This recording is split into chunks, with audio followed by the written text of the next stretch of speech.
2 Chronicles chapter 33. Manasseh was 12 years old when he became king, and he reigned in Jerusalem 55 years. And he did evil in the sight of the Lord by following the abominations of the nations that the Lord had driven out before the Israelites. For he rebuilt the high places that his father Hezekiah had torn down, and he raised up altars for the Baals and made Asherah poles. And he worshipped and served all the host of heaven.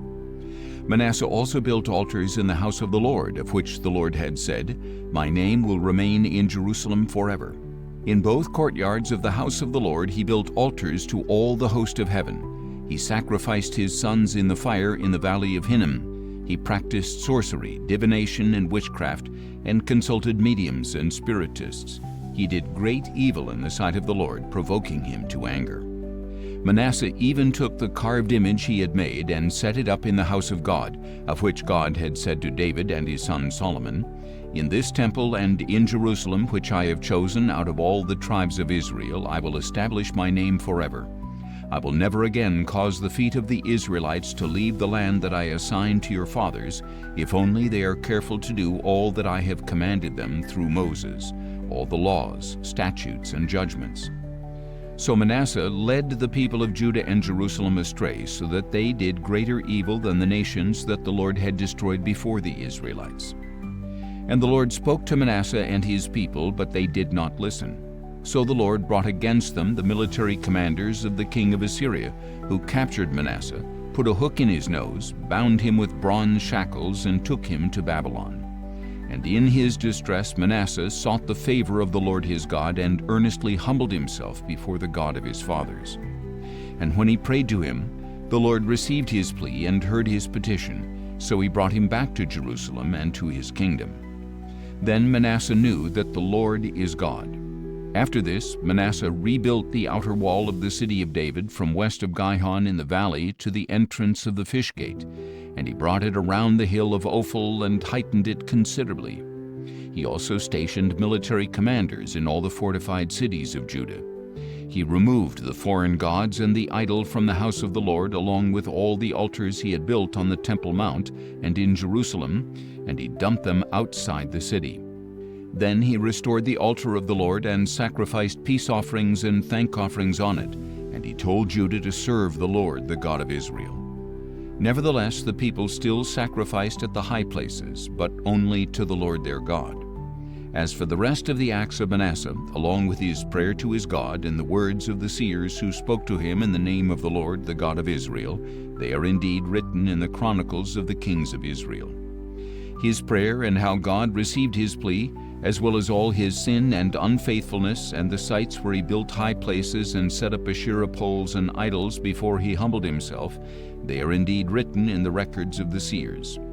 And Manasseh rested with his fathers and was buried at his palace, and his son Amon reigned in his place. Amon was 22 years old when he became king, and he reigned in Jerusalem 2 years. And he did evil in the sight of the Lord, as his father Manasseh had done. Amon served and sacrificed to all the idols that his father Manasseh had made, but he did not humble himself before the Lord as his father Manasseh had done. Instead, Amon increased his guilt. Then the servants of Amon conspired against him and killed him in his palace. But the people of the land killed all those who had conspired against King Amon, and they made his son Josiah king in his place.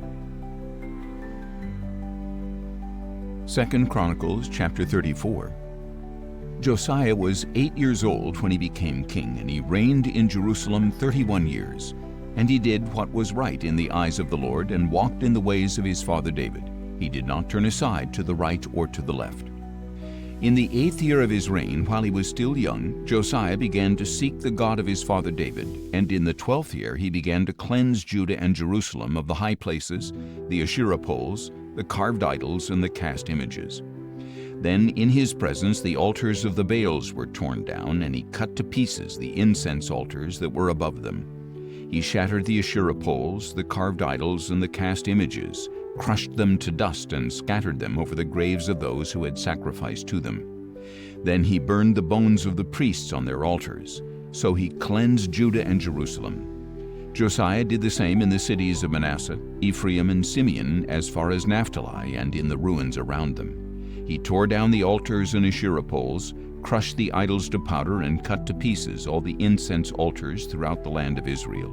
Then he returned to Jerusalem. Now in the 18th year of his reign, in order to cleanse the land and the temple, Josiah sent Shaphan son of Azaliah, Maaseiah the governor of the city, and Joah son of Joahaz the recorder to repair the house of the Lord his God. So they went to Hilkiah the high priest, and gave him the money that had been brought into the house of God, which the Levites at the doors had collected from the people of Manasseh and Ephraim, from all the remnant of Israel, Judah, and Benjamin, and from the people of Jerusalem. They put it into the hands of the supervisors of those doing the work of the house of the Lord, who in turn gave it to the workmen, restoring and repairing the house of the Lord. They also gave money to the carpenters and builders to buy dressed stone, as well as timbers for couplings and beams for the buildings that the kings of Judah had allowed to deteriorate. And the men did the work faithfully. The Levites overseeing them were Jahath and Obadiah, descendants of Merari, and Zechariah and Meshullam, descendants of Kohath. Other Levites, all skilled with musical instruments, were over the laborers and supervised all who did the work, task by task. Some of the Levites were secretaries, officers, and gatekeepers. While they were bringing out the money that had been taken into the house of the Lord, Hilkiah the priest found the book of the law of the Lord written by Moses. And Hilkiah said to Shaphan the scribe, "I have found the book of the law in the house of the Lord." And he gave it to Shaphan. Then Shaphan brought the book to the king and reported, "Your servants are doing all that has been placed in their hands. They have paid out the money that was found in the house of the Lord and have put it into the hands of the supervisors and workers." Moreover, Shaphan the scribe told the king, "Hilkiah the priest has given me a book," and Shaphan read it in the presence of the king. When the king heard the words of the law, he tore his clothes and commanded Hilkiah, Ahikam son of Shaphan, Abdon son of Micah, Shaphan the scribe, and Asaiah the servant of the king, "Go and inquire of the Lord for me and for those remaining in Israel and Judah concerning the words in the book that has been found. For great is the wrath of the Lord that has been poured out on us, because our fathers have not kept the word of the Lord by doing all that is written in this book." So Hilkiah and those the king had designated went and spoke to Huldah the prophetess, the wife of Shallum son of Tokhath, the son of Hasrah, the keeper of the wardrobe. She lived in Jerusalem in the 2nd district. And Huldah said to them, "This is what the Lord, the God of Israel, says. Tell the man who sent you that this is what the Lord says. I am about to bring calamity on this place and on its people, according to all the curses written in the book that has been read in the presence of the king of Judah, because they have forsaken me and burned incense to other gods, that they might provoke me to anger with all the works of their hands. My wrath will be poured out upon this place and will not be quenched. But as for the king of Judah who sent you to inquire of the Lord, tell him that this is what the Lord, the God of Israel, says. As for the words that you heard, because your heart was tender and you humbled yourself before God when you heard his words against this place and against its people, and because you have humbled yourself before me and you have torn your clothes and wept before me, I have heard you, declares the Lord. Now I will indeed gather you to your fathers, and you will be gathered to your grave in peace. Your eyes will not see all the calamity that I will bring on this place and on its inhabitants." So they brought her answer back to the king. Then the king summoned all the elders of Judah and Jerusalem, and he went up to the house of the Lord with all the people of Judah and Jerusalem, as well as the priests and the Levites, all the people small and great. And in their hearing he read all the words of the book of the covenant that had been found in the house of the Lord. So the king stood by the pillar and made a covenant before the Lord to follow the Lord and to keep his commandments, decrees, and statutes with all his heart and all his soul, and to carry out the words of this covenant that were written in this book. Then he had everyone in Jerusalem and Benjamin take a stand in agreement to it. So all the people of Jerusalem carried out the covenant of God, the God of their fathers. And Josiah removed all the abominations from all the lands belonging to the Israelites, and he required everyone in Israel to serve the Lord their God. Throughout his reign they did not turn aside from following the Lord, the God of their fathers. 2 Chronicles chapter 35. Then Josiah celebrated the Passover to the Lord in Jerusalem, and the Passover lamb was slaughtered on the 14th day of the first month. He appointed the priests to their duties and encouraged them in the service of the house of the Lord. To the Levites who taught all Israel and were holy to the Lord, Josiah said, "Put the holy ark in the temple built by Solomon son of David, king of Israel. It is not to be carried around on your shoulders. Now serve the Lord your God and his people Israel. Prepare yourselves by families in your divisions, according to the instructions written by David king of Israel and Solomon his son. Moreover, stand in the holy place by the divisions of the families of your kinsmen, the lay people, and by the divisions of the families of the Levites. Slaughter the Passover lambs, consecrate yourselves, and make preparations for your fellow countrymen to carry out the word of the Lord given by Moses." From his own flocks and herds, Josiah contributed 30,000 lambs and goats, plus 3,000 bulls for the Passover offerings for all the people who were present. His officials also contributed willingly to the people and priests and Levites. Hilkiah, Zechariah, and Jehiel, the administrators of the house of God, gave the priests 2,600 Passover offerings and 300 bulls. Additionally, Conaniah and his brothers Shemaiah and Nathanael, as well as Hashabiah, Jeiel, and Jozabad, officers of the Levites, donated to the Levites 5,000 Passover offerings and 500 bulls. So the service was prepared. The priests stood in their places and the Levites in their divisions according to the king's command. And they slaughtered the Passover lambs, while the priests sprinkled the blood handed to them, and the Levites skinned the animals. They set aside the burnt offerings to be given to the divisions of the families of the people to offer to the Lord, as is written in the book of Moses, and they did the same with the bulls.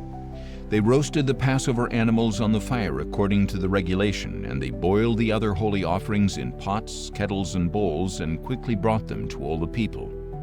Afterward they made preparations for themselves and for the priests, since the priests, the descendants of Aaron, were offering up burnt offerings and fat until nightfall.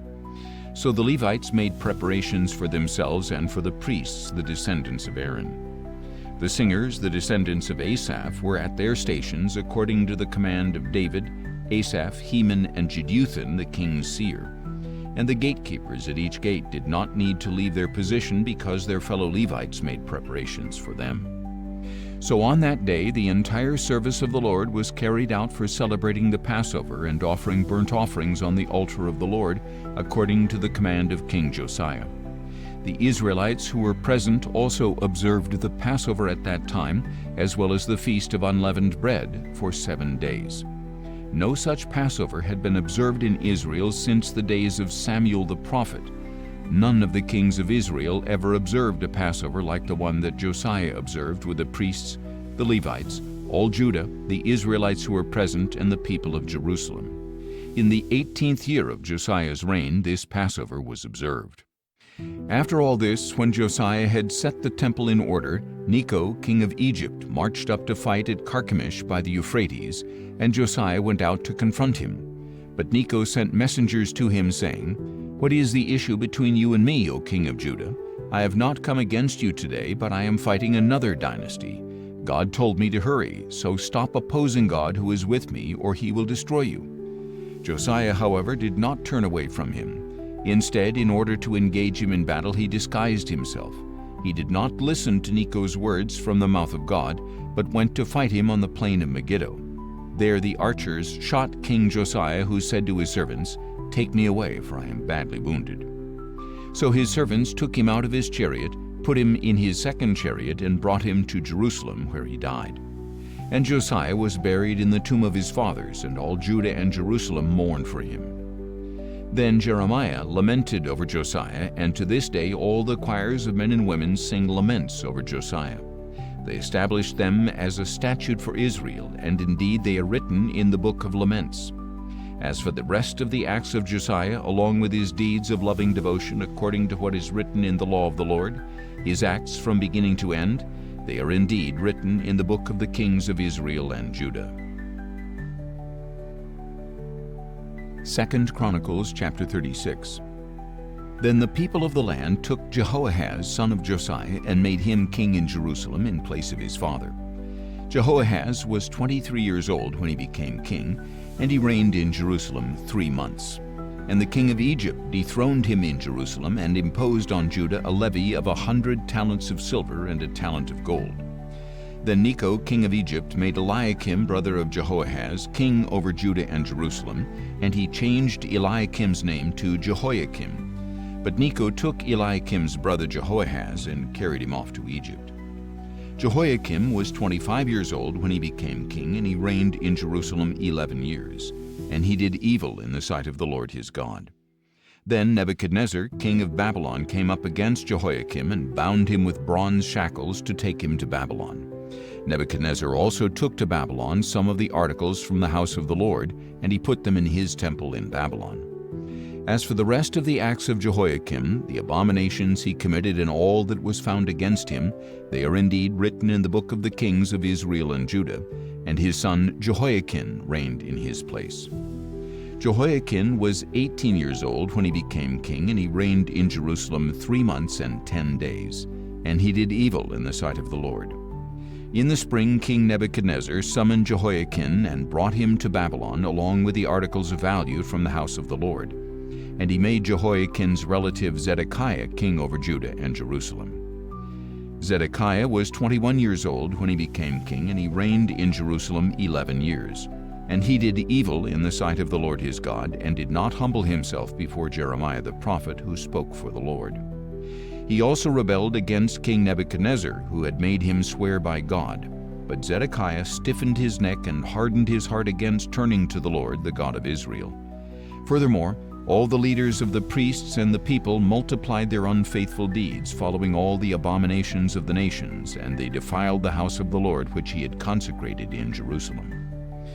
Again and again the Lord, the God of their fathers, sent word to his people through his messengers, because he had compassion on them and on his dwelling place. But they mocked the messengers of God, despising his words and scoffing at his prophets, until the wrath of the Lord against his people was stirred up beyond remedy. So he brought up against them the king of the Chaldeans, who put their young men to the sword in the sanctuary, sparing neither young men nor young women, neither elderly nor infirm. God gave them all into the hand of Nebuchadnezzar, who carried off everything to Babylon, all the articles of the house of God, both large and small, and the treasures of the house of the Lord and of the king and his officials. Then the Chaldeans set fire to the house of God and broke down the wall of Jerusalem. They burned down all the palaces and destroyed every article of value.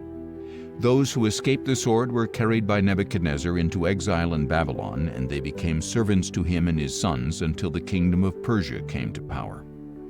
So the land enjoyed its Sabbath rest all the days of the desolation, until 70 years were completed, in fulfillment of the word of the Lord through Jeremiah.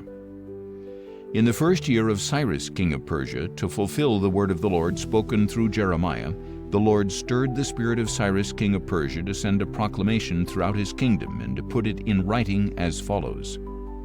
This is what Cyrus king of Persia says. The Lord, the God of heaven, who has given me all the kingdoms of the earth, has appointed me to build a house for him at Jerusalem in Judah. Whoever among you belongs to his people, may the Lord his God be with him, and may he go up.